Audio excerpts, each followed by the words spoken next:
ஓரிரவில் சமையலறைக்குள் ஒரு பெரிய சத்தம். கத்திரிக்காய் தன்னுடைய இளஞ்சிவப்பு தொப்பியை சரி செய்து கொண்டு, "நான் தான் இதில் ராஜா, என் பெயர்தான் கத்திரி, எனக்கு கத்திரி குத்தி என்று செல்லப் பெயர் உண்டு" என்றது கெத்தாக. உடனே குண்டான உருளைக்கிழங்கு, "ஓ அப்படியா, நான் இல்லாமல் சமையலில் எதுவுமே இல்ல" என்று சொல்லி ஒரு உருட்டு உருட்டியது. அருகிலிருந்த தக்காளிப் பழம், டொமேட்டோ, சிரிக்க ஆரம்பித்தது. உருளைக்கிழங்கு கோபமாக பார்த்து, "ஏன் சிரிக்கிறாய் தக்காளி?" என்றது. தக்காளி, "நீங்கள் இருவரும் தொப்பி மாமா என்று சண்டை போடுவதைப் பார்த்தால் சிரிப்பு வருதே. நான் இன்ன செக்க சிவேல் என்று இருக்கிறே, என்னை பார்த்து எல்லாரும் தக்காளி பாப்பா என்று கூப்பிடுகிறார்கள். நான் கோபப்பட்டால் ஜூஸ் ஆகிவிடுவேன் ஜாக்கிரதை."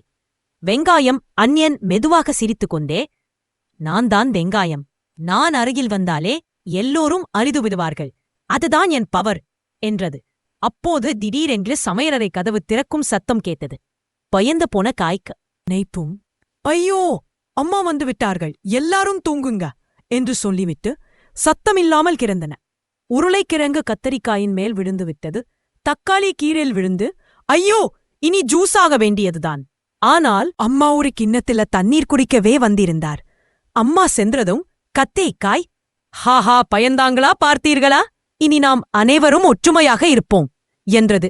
மற்ற காய்கறிகள் சந்தோஷமாக கத்தின. நீதி, சண்டை போடுவதை விட ஒற்றுமையாக இருப்பதுதான் பலம்.